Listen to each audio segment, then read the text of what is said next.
Hey y'all, picture this: a quiet Saturday morning in Maple Grove, one of those small-town neighborhoods where the sun's just peeking over the rooftops, painting everything golden, birds are singing their hearts out, and the air smells like fresh coffee and cut grass.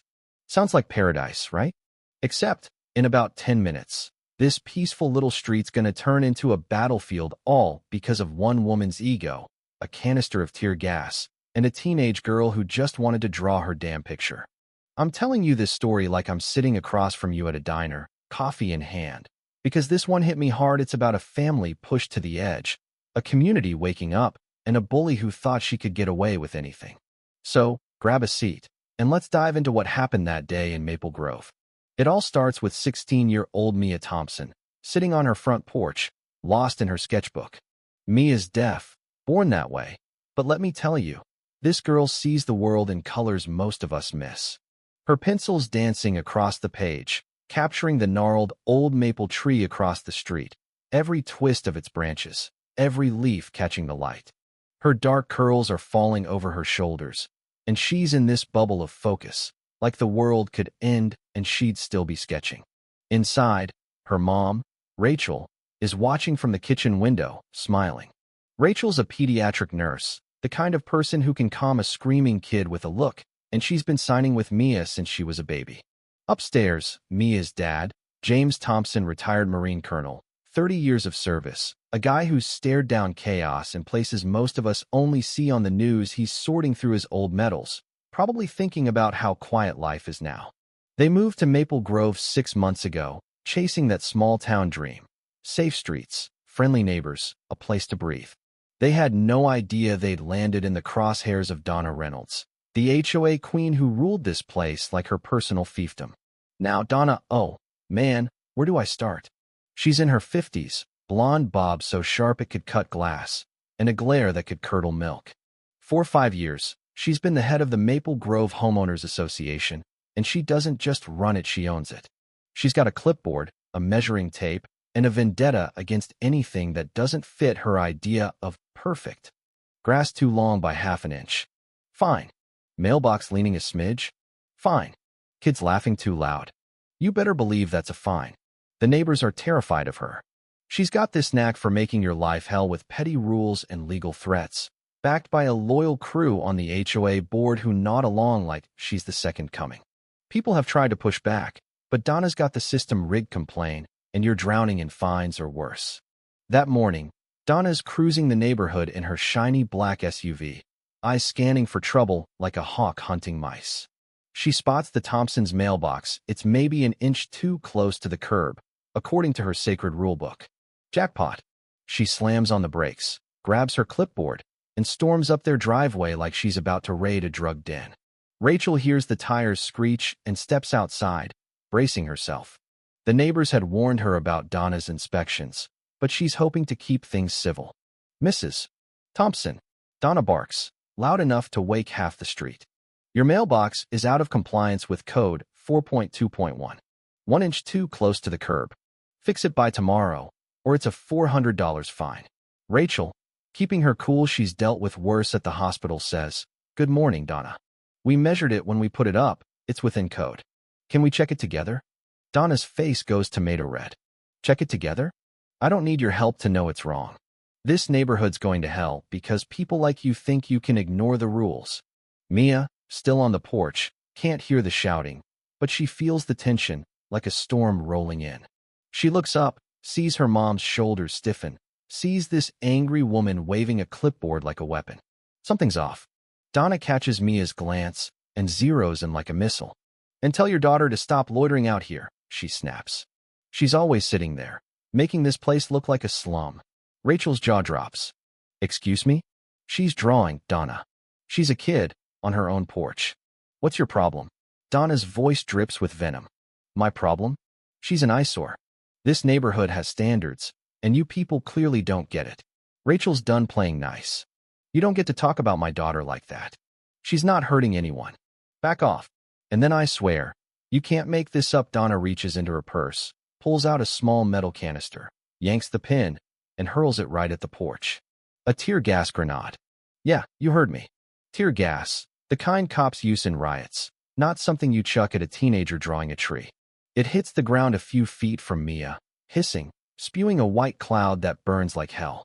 Mia drops her sketchbook, her hands flying to her eyes as they start stinging, her throat seizing up. She's coughing, gasping, tears streaming down her face, completely blindsided. She can't see, can't breathe, can't understand why her world's suddenly on fogo. Rachel screams, "Mia? Oh God, Mia!" and runs toward her, but the gas hits her too, burning her eyes, choking her lungs. She pushes through, grabbing Mia's hand, pulling her off the porch, both of them stumbling onto the lawn, coughing, crying, clinging to each other. Neighbors start poking their heads out. Mrs. Chin from next door runs out, then stops short as the gas cloud hits her. Mr. Alvarez across the street grabs his phone, recording the whole thing, knowing this is going to be evidence. Donna's standing by her SUV, watching this chaos unfold, and for a split second, you can see it in her eyes she didn't expect it to go this far. But instead of backing down, she doubles down. She shouldn't have been there, she yells, like that justifies gassing a kid. If you followed the rules, this wouldn't have happened. Rachel, still coughing, holding Mia tight, screams back, "You're a monster. You attacked my daughter." Donna, realizing the neighbors are watching, jumps in her SUV and peels out, leaving the Thompsons to deal with her mess. Upstairs, James hears the screams, looks out the window, and sees the gas cloud.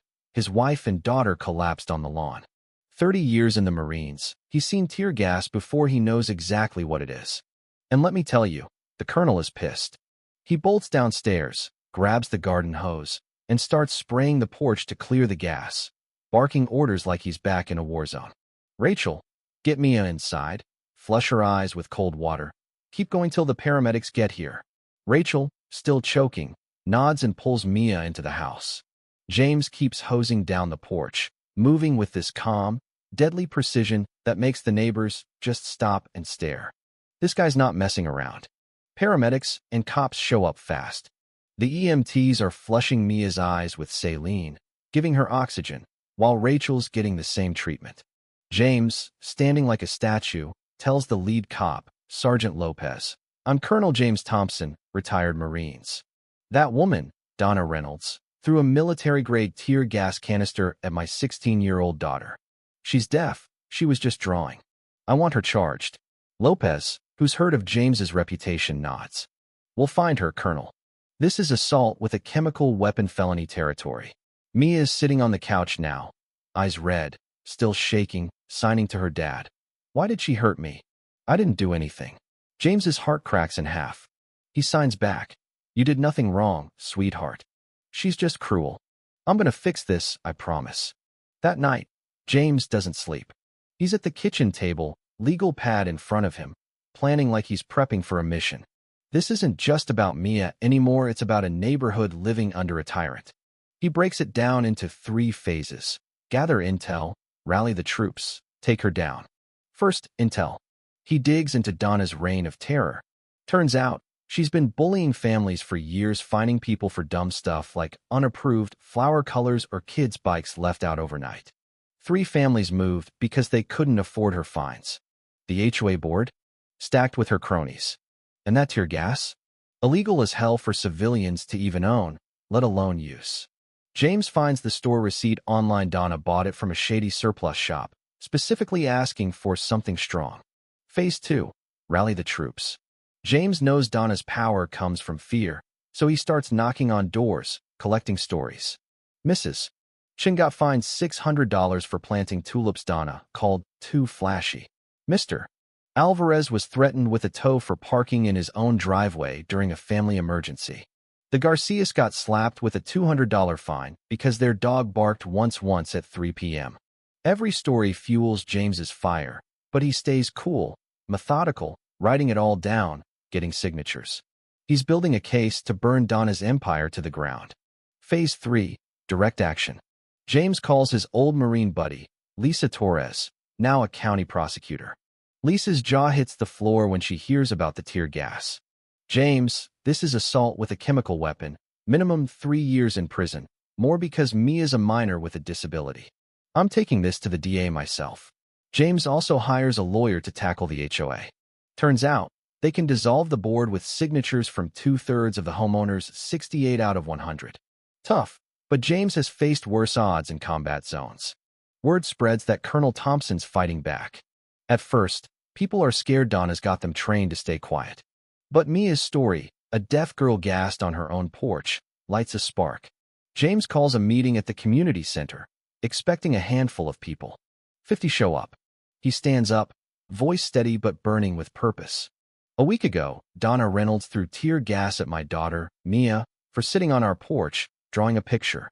But this isn't just about us. It's about all of you. He nods to Mrs. Chun, who stands, voice shaky. She fined me $600 for my tulips.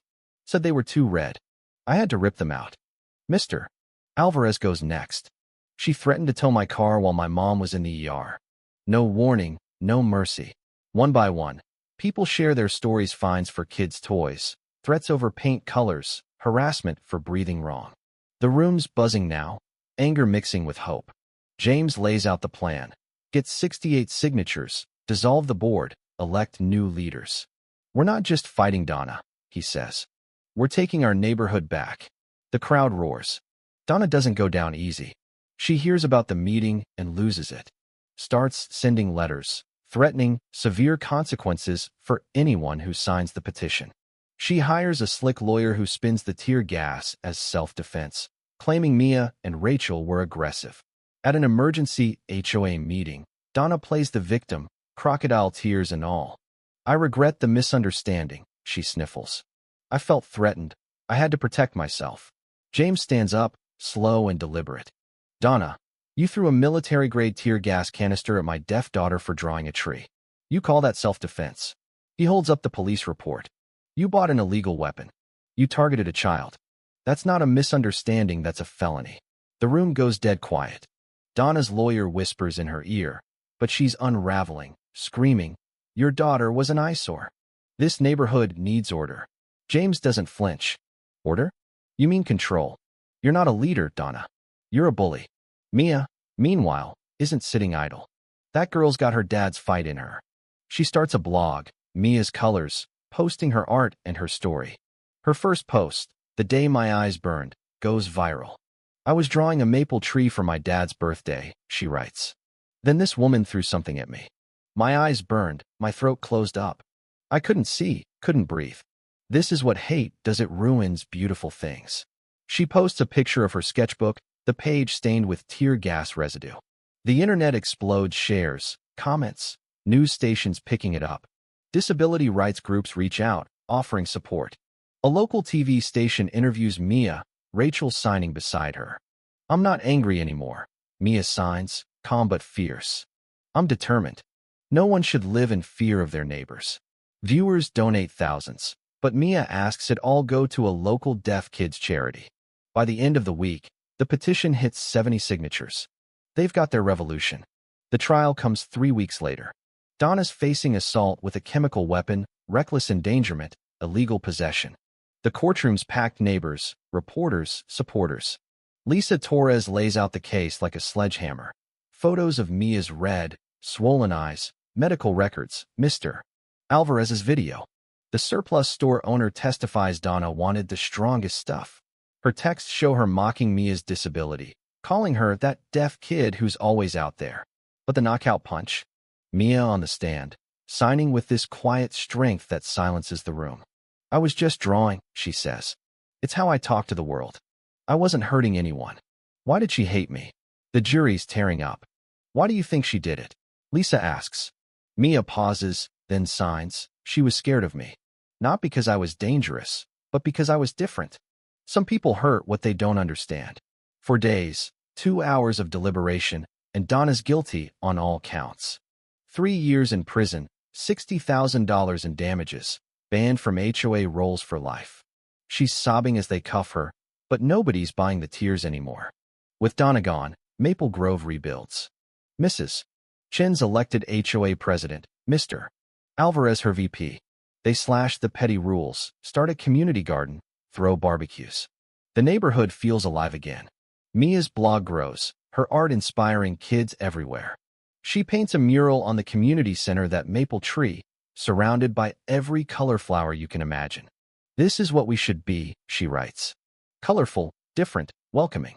The mural's unveiling is a party, kids running around, neighbors laughing, news cameras rolling. James watches Mia paint, holding Rachel's hand.